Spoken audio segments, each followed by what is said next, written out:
don't be afraid to ask for forgiveness, because what you are anticipating may not even be close to what will happen.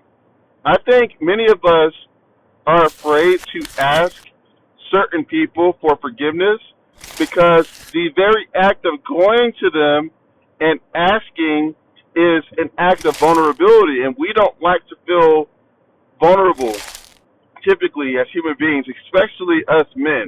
We hate feeling vulnerable. But it is absolutely necessary because we may think that we may get a backlashing, or, we already feel bad and guilty, and, the person that we're asking forgiveness for may pour some salt on, our current guilt. But I remember hearing a message almost 20 years ago, and it was about fear versus faith, and how fear projects the worst, but faith expects the best.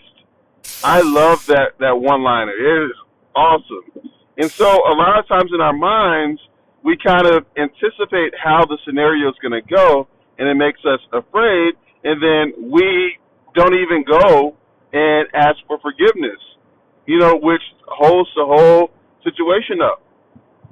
Just to encourage you, I would invite you to read Genesis 33, in which Jacob reconciles with his brother Esau.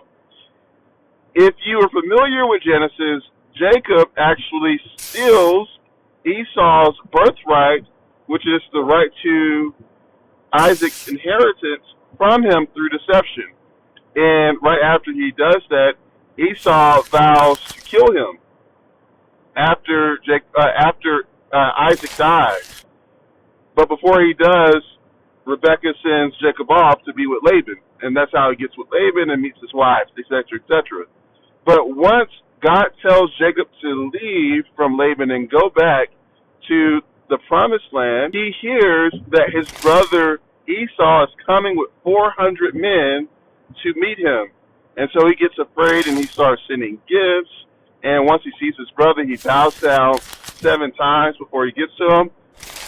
Jacob understood that it is important to ask for forgiveness, and the outcome is absolutely beautiful. They embrace each other, they hug, and they weep.